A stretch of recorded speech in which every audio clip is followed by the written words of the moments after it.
Hello friends, आज जानेंगे कि गुड़हल में कौन कौन सी समस्याएं होती हैं और उनका सलूशन क्या है।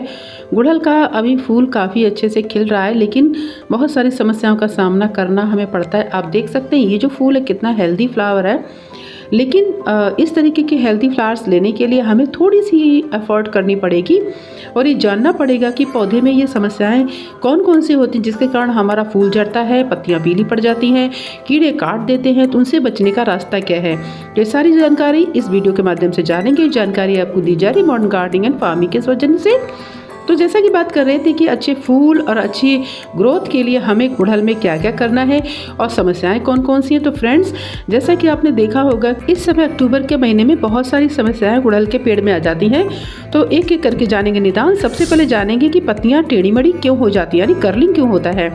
आप देखिए कि ये जो पौधा है इसके ऊपर की पत्ती है वो मुड़ी हुई है। ऊपर का पत्ती आप देखिए, मैंने आपको दिखा रही हूँ। इसका कारण है कि इसमें बहुत सारे एफिड और माइट्स लग जाते हैं, यानी रस चूसक कीड़े लग जाते हैं, जिसकी वजह से पत्तियां जो है हमारी मुड़ जाती हैं। यानी कि इन कीटों से छुटकारा पाने के लिए हमें या तो राख का स्प्रे कर देना चाहिए या केरोसिन का स्प्रे कर देना चाहिए। इसके साथ साथ देखिए कि ये कीड़ा है, ये जो कीड़ा आप देख रहे हैं व्हाइट कलर का, ये रस चूसक कीड़ा है और साथ साथ में कटिंग करता है, यानी कि फ्लावर को हमारे कट कर देता है, पत्तियों को कट कर देता है। तो इस तरीके से फ्लावर ख़राब हो जाता है। अब देखिए पूरा जो हमारा फूल है कैसे ख़राब हो गया। तो इसको कंट्रोल क्या करना है, इसके लिए प्रोपेनोफॉस और साइपरमेथ्रिन का घोल बनाकर 1 से 2 ml पर लीटर पानी में घोल कर अगर छिड़काव कर देंगे तो इस समस्या से निदान हो जाएगा। दूसरे नंबर पर है येलोइंग ऑफ लीव्स, यानी कि पत्तियों का पीला पड़ना। फ्रेंड्स, ये एक तरीके की बीमारी नहीं है, ये एक तरीके से है ऐसी शौक होता है एक तरीके से पौधे का, जैसे कि पानी समय पर नहीं देना, पानी ज़्यादा दे देना या पानी कम देना। इस तरीके की जब पानी की इरेगुलरिटीज़ होती है तो ये समस्या आती है।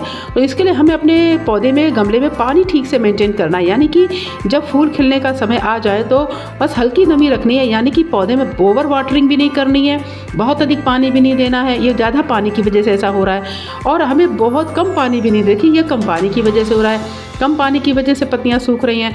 तो इसलिए पानी को बिल्कुल ऐसा रखना है हल्की हल्की नमी रहे। तीसरे नंबर पर मिलीबग, ये जो कीट होता है ये काफ़ी समस्या क्रिएट करता है। देखिए स्टेम पर वाइट कलर के ये लगे हुए हैं। इसी तरीके से देखिए इसका रोकथाम के लिए इमिडाक्लोरोपिड 1 ml 3 लीटर पानी में घोल कर छिड़काव कर देंगे तो केमिकल कंट्रोल आप कर सकते हैं। लेकिन घरेलू उपचार मैं आपको बता रही हूँ, ये देखिए जो फ्लावर बड है इस पर पूरी तरीके से मिलीबग लगा हुआ है। वो तो मैंने औचक ऐसे देख लिया, मैंने बोला ना कि आप अपने पौधों को वीक में एक बार जरूर देखें ताकि आपको बीमारी का पता चल सके। देखिए इसमें कीड़ा लग चुका है, 1 सप्ताह पहले मैंने देखा था लेकिन तब नहीं था, 1 सप्ताह में इसमें कीड़ा लग गया है।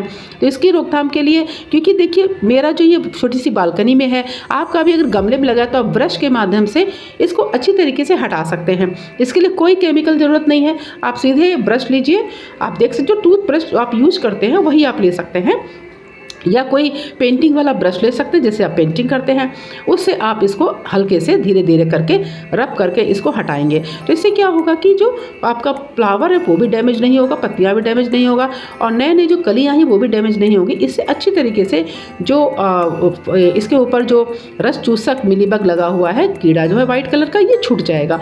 इस तरीके से प्लांट आपका इस कीट से फ्री हो जाएगा। तो फ्रेंड्स, ये आसान तरीका है, बजाय आप केमिकल स्प्रे करें और अगर उसको आपको बाजार से भी खरीदना पड़ेगा, लेकिन ये आपका आसान तरीका है। अगर आप कम पौधे हैं, छोटा पौधा है, तो आप इजीली हाथ से भी इस तरीके से कर सकते हैं। तो यानी ये दूसरा मेथड है।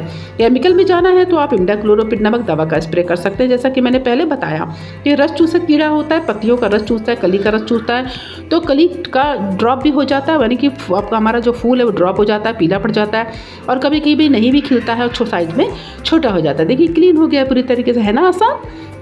इसी तरीके से फ्रेंड्स, एक समस्या आती है हमारे पौधों में नेट की, यानी कि जाले की। देखिए मकड़ी का जाला लग गया है, तो इसके लिए हम परेशान हो जाते हैं। इसके लिए भी हमको ब्रश के माध्यम से ब्रशिंग कर देनी चाहिए, बस बाय ब्रशिंग हम इसको हटा सकते हैं। देखिए ये हमारा मनी प्लांट में भी उलझा हुआ था, साथ ही साथ यहाँ पे उड़हल के पौधे में भी मकड़ी का जाला लग गया, तो इसको आप इजली इस तरीके से ब्रशिंग करके हटा दें। इसके लिए बहुत आपको ऐसा नहीं है कि इसमें केमिकल स्प्रे करने की आवश्यकता है ना इजी मेथड। दूसरा कि डेफिशिएंसी ऑफ न्यूट्रिएंट्स भी हो जाता है। देखिए पत्तियाँ कुछ इस तरीके के हो जाते हैं, ये खाद की कमी से हो रहा है, तो आप नाइट्रोजन, फास्फोरस और पोटास NPK ये तीनों खाद दीजिए। साथ ही साथ FYM 2 किलोग्राम प्रति प्लांट आप दे दीजिए, यानी कि सड़ी हुई गोबर की खाद भी 1 से 1.5 किलो 2 किलो आप गमले में दे दीजिए, ऐसा गमले का साइज हो।